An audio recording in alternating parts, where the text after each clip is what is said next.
ये हमारा Samsung A14 5G है और ये हार्डवेयर सोल्यूशन में मिल जाएगा।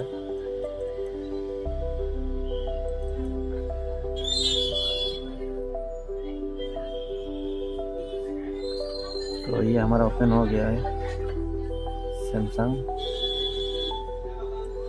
A14।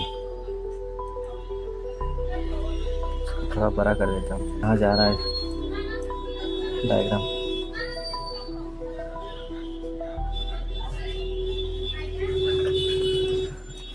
तो ये जो कनेक्टर है वो हमारा B2B कनेक्टर है, ठीक है। सब बोर्ड से मेन बोर्ड जो आता है वो वाला। तो ये जो लाइन है, ये इस लाइन को हम बोलते हैं वीवर्स लाइन, ठीक है। ये जो लाइन है वो मेन लाइन है, उसमें वोल्टेज रहेगा आपका 5.1 या 5.2 5.3 ऐसा समथिंग रहेगा। मिनिमम 5 वोल्ट रहेगा यहाँ पे, मतलब चार्जर जितना वोल्टेज का है सेम वोल्टेज यहाँ पे भी मिलेगा।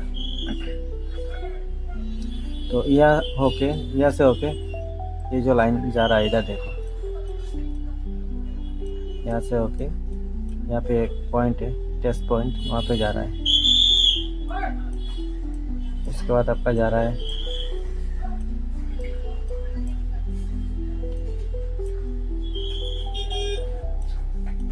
पोर्ट के अपोजिट डायरेक्शन पे जा रहा है।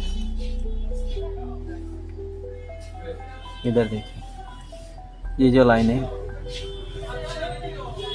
इस लाइन में जा रहा है। ये इधर देखिए, यहाँ पे लिखा हुआ है विवास USB। यहाँ पे एक फिल्टर IC है जो वोल्टेज को फिल्टर करता है। कभी कभी ये IC ख़राब होने से आपका चार्ज नहीं होगा, तो यहाँ पे आप मीटर मार के चेक कर सकते हैं, मल्टीमीटर मार के। नहीं तो आपका ये जो पॉइंट है B2B पॉइंट है, वहाँ पे मल्टीमीटर मार के देख सकते हैं रीडिंग कितना आ रहा है कितना नहीं। अगर यहाँ पे थोड़ा शॉर्टिंग दिखाई दे रहा है आपको, तो पहले आप ये जो IC है उसको आप एक बार रिमूव कीजिए, रिमूव करके देख लीजिए शॉर्टिंग है या नहीं है। तो यहाँ पे आ गया हमारा विवास USB का लाइन, मेन लाइन है ये चार्जिंग का। यहाँ से होते हुए ये जो IC है ये OBP IC है, ओवर वोल्टेज प्रोटेक्शन IC है। इस IC होते हुए इधर देखिए, ये 2 कैपेसिटर है। यहाँ पे कैपेसिटर होते हुए इस तरह से आ रहा है, ठीक है। कभी ये IC ख़राब हुआ तो आप यहाँ से एक जंपर यहाँ पे कर लीजिए, इस कैपेसिटर में जंपर कर लीजिए, तब जाके कनेक्शन बराबर हो जाएगा। उसके बाद ये जो है IC, ये हमारा चार्जिंग IC है। इस 3 पॉइंट में चार्जिंग इन हो रहा है विवास का लाइन, ठीक है। और ये जो IC है वो चार्जिंग IC है। यहाँ से आपका और एक लाइन निकलता है BPH पावर, जो एक मोबाइल का मेन वोल्टेज होता है। ये BPH पावर अगर ये चार्जिंग IC नहीं बनाता है तो आप चार्जिंग IC को चेंज करके देख सकते हैं। ये सिर्फ चार्जिंग IC ही बनाता है। ये जो BPH पावर लिखा हुआ है, ये यहाँ पे वोल्टेज मिनिमम होता है 3.7 से 4.2 तक। तो ये जो वोल्टेज है वो सिर्फ पावर चार्जिंग IC ही बनाता है, पावर IC नहीं बनाता, ठीक है। पावर IC का अलग कॉन्सेप्ट है। यहाँ से ये जो वोल्टेज है ये पावर IC में चला जाता है, BPH पावर। उसके बाद पावर IC और बहुत सारा वोल्टेज बनाता है, वो अलग कॉन्सेप्ट है। तो ये जो चार्जिंग IC है यहाँ पे BPH वोल्टेज बनाना चाहिए, ठीक है। वहाँ पे आप चेक कर लीजिए, इस कैपेसिटर भी चेक कर सकते हो या फिर इस कैपेसिटर भी चेक कर सकते हो। और ये जो है ये कॉइल है, ये BPH कॉइल है। ये कॉइल भी कभी कभी ख़राब होता है तो BPH नहीं बनता, तो आप एक बार कॉइल को भी चेक कर लीजिए। तो अभी हमारा हो गया USB विवास का लाइन कहाँ पे जा रहा है वो मैंने आपको दिखा दिया। नेक्स्ट आते हैं आपका जो बैटरी चार्ज करने के लिए जो वोल्टेज चाहिए, VVAT वोल्टेज, वो कहाँ से आ रहा है देख लीजिए। अभी हम दूसरा लाइन देख लेते हैं कहाँ से आ रहा है, जो है हमारा DMDP। ठीक है, V बस के बाद इन दोनों लाइन को आपको चेक करना है, DMDP। तो DMDP कहाँ से आ रहा है आप देख लीजिए। ये देखिए दो टेस्ट पॉइंट है, एक ये वाला है DM और ये वाला है DP। इन दोनों में भी आप चेक कर लीजिए मल्टीमीटर से रीडिंग क्या आ रहा है, 600 या 650 ऐसा ही आएगा। फिर भी आप चेक कर लीजिए एक बार अपने हिसाब से। हर मल्टीमीटर का अलग अलग रीडिंग होता है, थोड़ा अप डाउन होता ही है। तो ये दोनों लाइन चेक कर लीजिए, यहाँ पे मल्टीमीटर रख के उसके बाद आप चेक कर लीजिए वहाँ तक कनेक्शन बराबर है या नहीं है। इधर देखिए ये DMDP कहाँ आ रहा है आपका, यहाँ पे आ रहा है। ठीक है, इधर देख लीजिए, अच्छी तरह से देख लीजिए, यहाँ पे आ रहा है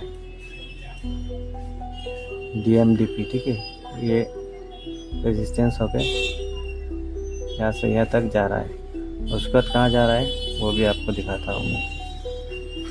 ये सीधा जाएगा आपका CPU के पास।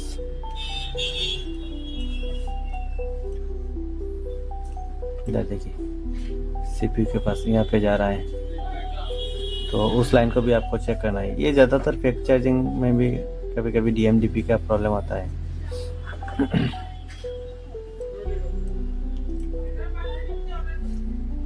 तो हमारा DMDP हो गया।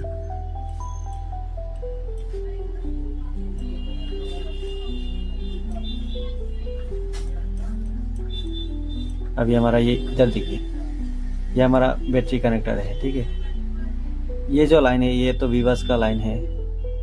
यहाँ से वोल्टेज जाएगा आपका चार्जिंग IC में, उसके बाद चार्जिंग IC वोल्टेज जो बनाएगा आपका वीबेट वोल्टेज वो 3.7 से लेके 4.2 तक वोल्टेज बनेगा। ठीक है, 4.2 या 4.7, कभी कभी मोबाइल पे 4.7 भी जाता है। तो ये हमारा जो कनेक्टर है वो है वीबेट, बैटरी का पॉजिटिव कनेक्शन है। उसके बाद यहाँ पे एक बैट ऑन करके लाइन है, ये जाएगा आपका बैट ऑन, और दूसरा जाएगा आपका ये वाला है बैट ID, और ये हमारा ग्राउंड हो गया। तो अभी वीबेट का कनेक्शन कहाँ से जा रहा है देख लीजिए। ये बैटरी कनेक्शन होते हुए यहाँ पे टेस्ट पॉइंट है, ये टेस्ट पॉइंट होते हुए आपका चला जा रहा है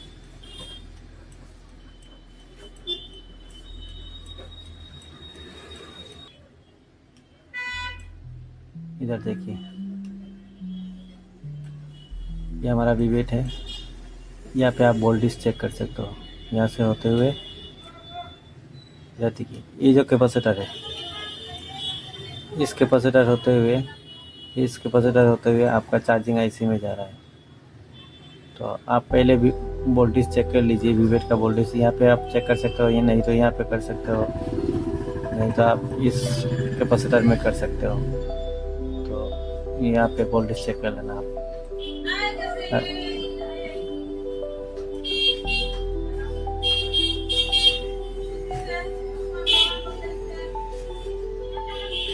तो आपको वीबेट का पता चल गया कहाँ से कहाँ जा रहा है।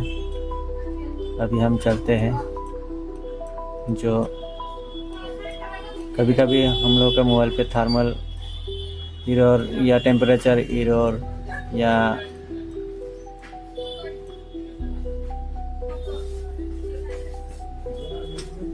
या चार्जिंग रिलेटेड कुछ क्रॉस करके आ जाता है ना स्क्रीन पे, चार्ज नहीं ले रहा है बोल के। तो इस प्रॉब्लम का सलूशन ये जो दो लाइन है इस लाइन से भी होता है। तो आप इस दो लाइन को भी आप एक बार चेक कर लीजिएगा रीडिंग। यहाँ से होते हुए ये जो टेस्ट पॉइंट है, ये जो लाइन है ये जाएगा आपका पावर IC में, ये जो रेजिस्टेंस होके जा रहा है इधर देखिए, ये हमारा पावर IC में जा रहा है। तो ये जो लाइन है वो इम्पोर्टेंट है बैट ऑन का, ये लाइन भी आपको चेक करना पड़ेगा। कभी कभी ये अगर ख़राब हुआ तो आप यहाँ से एक जंपर कर लो, तब जाके पावर आईसी में कनेक्शन चला जाएगा। कभी कभी ये सब खराब होता है, तो जंपर करने से हो जाएगा। उसका दूसरा एक है बेट आईडी का। ये आईडी का लाइन यहाँ से यहाँ जा रहा है, यहाँ से टेस्ट पॉइंट होके जा रहा है आपका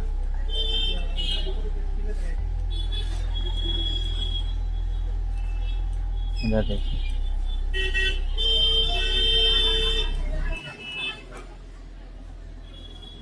यहाँ पे जा रहा है,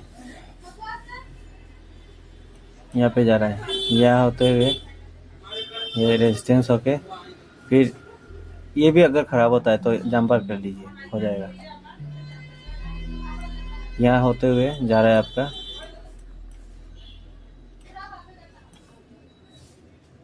इधर देखिए बेट आईडी जा रहा है, इस कैपेसिटर में जा रहा है, उसके बाद जा रहा है सीपीयू के अंदर।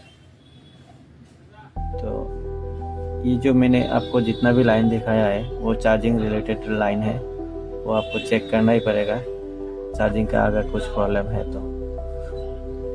आशा करता हूँ आपको समझ में आ गया।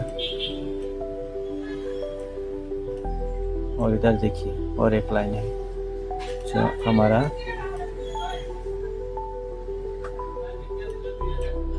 यूएसबी का लाइन है, ठीक है। ये भी लाइन शॉर्ट हो जाता है कभी कभी, तो ये लाइन भी आपको चेक करना पड़ेगा, यूएसबी आईडी और यूएसबी CC1, ठीक है। इन दोनों लाइन को भी आपको चेक करना है। इधर देखिए यहाँ पे 14 और 15 जो पिन है वहाँ पे आ रहा है कनेक्शन। तो ये जो दो कनेक्शन है आपको दोनों एक साथ में दिखाऊंगा, नहीं तो वीडियो बहुत ज़्यादा लंबा हो जाएगा।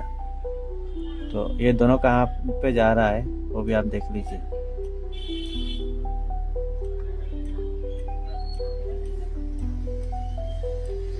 इधर देखिए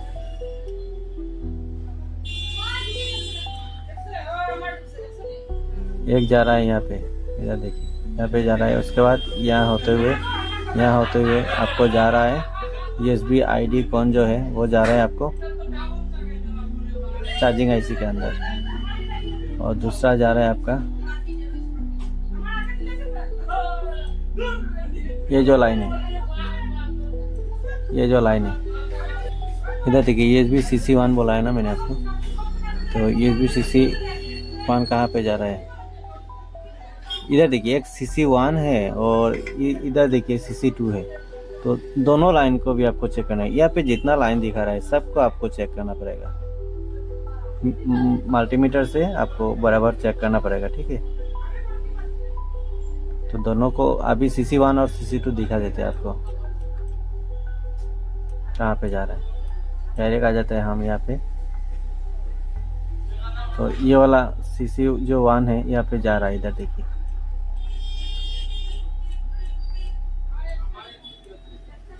USB CC1, ठीक है। और USB CC2 भी कहाँ से आ रहा है, हाँ डायरेक्ट वहाँ से आ रहा है।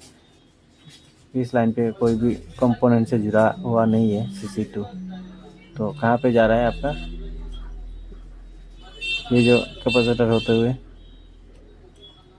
इधर देखिए ये जो लाइन है वो CC2 का लाइन है, चार्जिंग आईसी में जा रहा है। और CC1 का जो लाइन है वो भी चार्जिंग आईसी में जा रहा है। तो ओवरऑल अगर चार्जिंग रिलेटेड इशू होगा पहले आप चेक कर लीजिए कहीं पे शॉर्ट तो नहीं है। अगर बाई चांस वोल्टेज चेक करने के बाद आपको बीवेट वोल्टेज नहीं मिलता है, यहाँ पे जो बीवेट वोल्टेज है वो अगर नहीं मिलता है यहाँ पे, तो आप चार्जिंग आईसी रिप्लेस कर सकते हो। लेकिन उससे पहले आपको चेक करना पड़ेगा यहाँ पे जो OBP आईसी है वो बराबर काम कर रहा है या नहीं कर रहा है, यहाँ पे वोल्टेज आ रहा है या नहीं आ रहा है। अगर यहाँ पे वोल्टेज आ रहा है तो आपका चार्जिंग आईसी ख़राब है, और अगर यहाँ पे वोल्टेज नहीं आ रहा है तो आपका ये OBP आईसी ख़राब है। तो उसको चेंज कर दीजिए, या तो उसको उठा के जंपर कर दीजिए, यहाँ से यहाँ तक जंपर कर लीजिए। और जब भी अगर आप चार्जिंग आईसी फिक्स करें तो BPH वोल्टेज चेक करें हमेशा। BPH और BVAT दोनों वोल्टेज आपको चेक करना पड़ेगा। तो आई होप आज का वीडियो आपका समझ में आया होगा। जो नया है, फ्रेशर है, उनको समझ में आया होगा। और ये मेरा दूसरा वीडियो है, तो मैं भी इतना क्लियर नहीं बोल पा रहा हूँ मैं आपको, लेकिन धीरे धीरे से अच्छी तरह से बोलूँगा, उसके बाद आपको और भी डीपली समझ में आएगा। तो ये हमारा था सैमसंग A14 का। तो मिलते हैं नेक्स्ट वीडियो में, तब तक के लिए धन्यवाद।